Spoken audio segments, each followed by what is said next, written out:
प्राथमिक शाळा टेकडीपाडा कसबे वणी शाळेचे वार्षिक स्नेहसंमेलन उत्साहात संपन्न झाले। स्नेहसंमेलनात विद्यार्थ्यांनी विविध वेशभूषेत कलाविष्काराचे दर्शन घडवले आहे। विद्यार्थ्यांवर मूळ संस्कार हे प्राथमिक शिक्षकच करतात। विद्यार्थ्यांच्या कलागुणांना प्रोत्साहन देण्यासाठी विविध गुणदर्शन कार्यक्रम उपयुक्त ठरतात। पुस्तकी अभ्यासासोबतच विद्यार्थ्यांनी विविध कला, चांगले छंद जोपासावेत या हेतूने विद्यार्थ्यांच्या कलागुणांना वाव देण्यासाठी व्यासपीठ उपलब्ध करून देण्याचे काम जिल्हा परिषद प्राथमिक शाळा टेकडीपाडा ही नेहमीच करत असते, असे मत मुख्याध्यापक सुभाष चौधरी यांनी व्यक्त केले।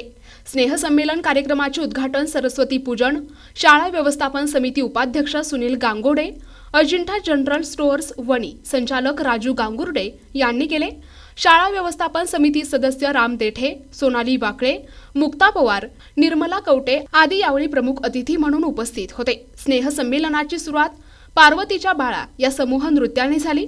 यावेळी प्राथमिक शाळेतील चिमुकल्यांनी विविध नृत्य, ठसकेबाज लावण्या आणि सांस्कृतिक कार्यक्रम सादर केले। यामध्ये विविध गाण्यांवर नृत्य सादर करण्यात आले। या कार्यक्रमास पालक, ग्रामस्थ मोठ्या संख्येने उपस्थित होते। प्राथमिक शाळेतील चिमुकल्यांसाठी पालकांनी रोख स्वरूपात बक्षीस देऊन कौतुक केले। कार्यक्रमाचे नियोजन आणि विद्यार्थ्यांना नृत्य मार्गदर्शन उपशिक्षिका वैशाली गवळी, मुख्यमंत्री युवा कौशल्य प्रशिक्षणार्थी योगिता चौधरी यांनी केले। कार्यक्रम यशस्वी होण्यासाठी मुख्याध्यापक सुभाष चौधरी, उपशिक्षिका विमल पवार, वैशाली गवळी यांनी परिश्रम घेतले। कार्यक्रमाला महिला पालकांनी मोठ्या प्रमाणात गर्दी केली होती। प्रतिनिधी दिगंबर पाटोळे, NTV न्यूज मराठी, वणी, नाशिक।